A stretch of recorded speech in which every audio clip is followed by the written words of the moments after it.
નમસ્કાર મિત્રો, સ્વાગત છે તમારું આપણી YouTube channel mister Vijay in point એજ્યુકેશનમાં।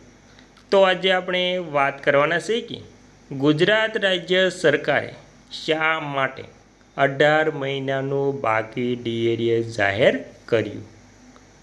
તો મિત્રો આજે આપણે જાણવાના છે કે જે કોરોના સમયગાળા દરમિયાન જે 2020માં અને 2021માં એમ 3 હપ્તા જે 18 મહિનાનું બાકી ડીએડીએસ રોકવામાં આવ્યું હતું તે અંતે શા માટે જાહેર કરવામાં આવ્યું છે તેના વિશે।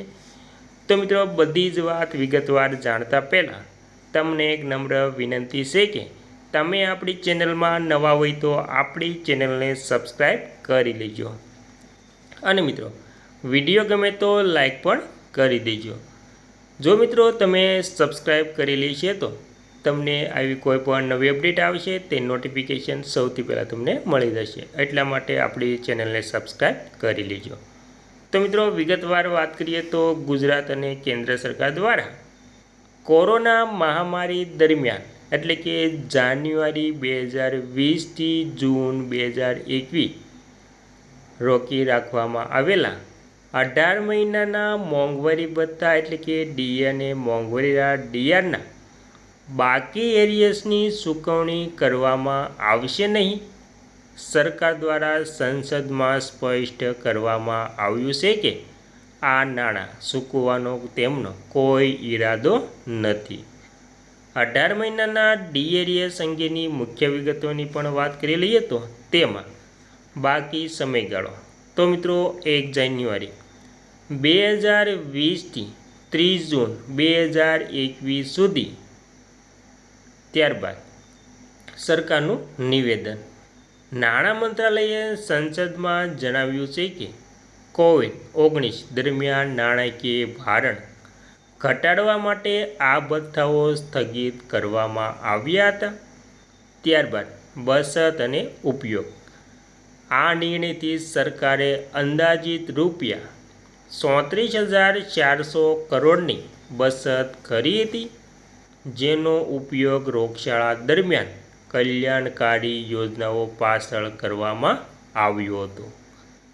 કર્મચારીઓની માંગણીની વાત કરીએ તો તેમાં કર્મચારી સંગઠનો અને સંરક્ષણ કર્મચારી સંઘો દ્વારા આ નાણાં ચૂકવવા માટે સરકારને અવારનવાર દરખાસ્તો કરવામાં આવી છે। અને મિત્રો ત્યારબાદ વર્તમાન સ્થિતિની વાત કરીએ તો વિવિધ સંગઠનો દ્વારા રજૂઆતો છતાં સરકાર પોતાના અગાઉના સ્ટેન્ડ પર મક્કમ છે અને એરિયસ જાહેર કરવાની કોઈ યોજના નથી।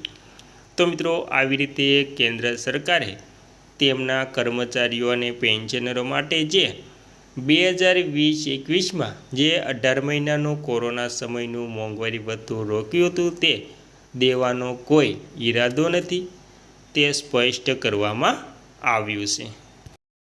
અને મિત્રો ત્યારબાદ ડીએ હાઇક 1 કરોડ કેન્દ્ર સરકારના કર્મચારીઓ અને પેન્શનરો માટે સારા સમાચાર છે। શું કર્મચારીઓને 18 મહિનાના ડીએડીએસ મળી શકે છે? શું કેન્દ્ર સરકારના કર્મચારીઓ અને પેન્શનરોને COVID-19 રોગચાળા દરમિયાન 18 મહિનાનું બાકી મોંઘવારી ભથ્થું ડીએ અને મોંઘવારીના ડીઆરની બાકી રકમ મળશે?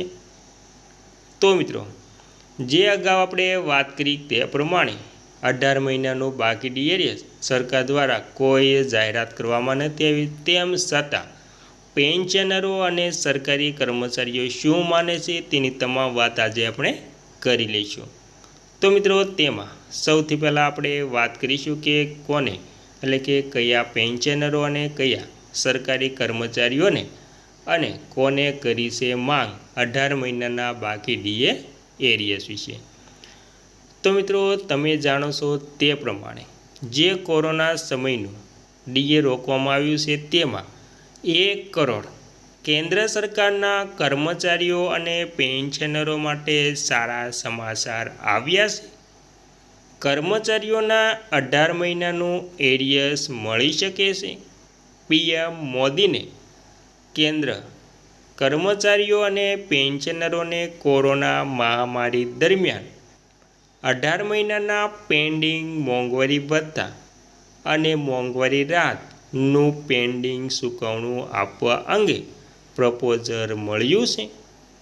કેન્દ્ર સરકારના કર્મચારીઓ માટે સંયુક્ત સલાહકાર મશીનરી અને રાષ્ટ્રીય પરિષદના સચિવ શિવ ગોપાલ મિશ્રાએ કેન્દ્ર સરકારને પહેલાં 18 મહિનાના પેન્ડિંગ ડીએને ચૂકવવાનો આગ્રહ કર્યો છે.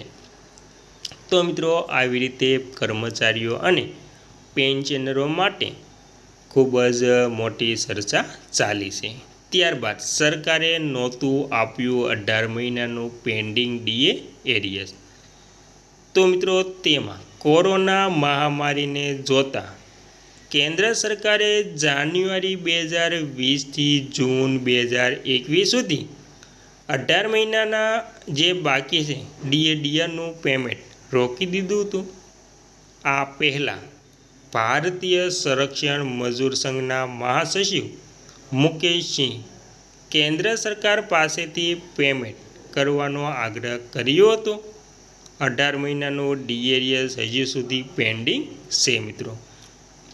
તો મિત્રો, આવી રીતે 18 મહિનાનું જે ડીએરિયસ છે તેમાં વાત કરીએ તો નાણામંત્રી નિર્મલા સીતારામણે એક પત્રમાં લખ્યું છે કે કોરોના મહામારીથી ઊભા થયેલા પડકાર અને ત્યારબાદ આવેલી આર્થિક સમસ્યાઓને અમે સમજીએ છીએ, જેના કારણે નાણાકીય વર્ષ 2020-21 માટે ડીએની 3 હપ્તા રોકી દેવામાં આવ્યા હતા.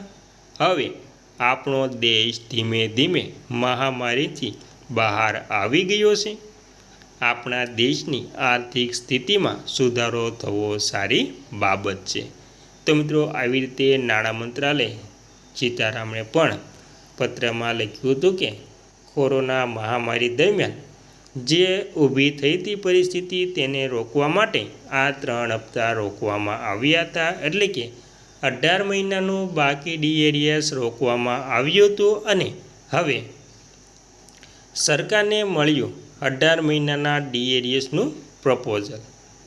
પ્રધાનમંત્રી નરેન્દ્ર મોદીને લખેલા પત્રમાં મિશ્રાએ જણાવ્યું હતું કે રાષ્ટ્રીય પરિષદ જીસીએમના સચિવ કર્મચારી પક્ષ તરીકે આ મારું કર્તવ્ય છે કે હું કેટલાક પ્રમુખ મુદ્દાઓ પર તમારું ધ્યાન ખેંચું જે કેન્દ્ર સરકારના કર્મચારીઓ અને પેન્શનર્સને પરેશાન કરી રહ્યું છે.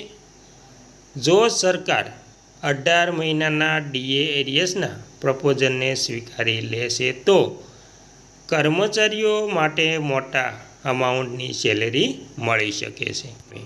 18 મહિનાના બાકી ડીએરિયસ વિશે વાત કરી હતી અને જો આ અમાઉન્ટ મળશે તો તેમાં પેન્શનરો અને સરકારી કર્મચારીઓને સૌથી મોટો ફાયદો થશે.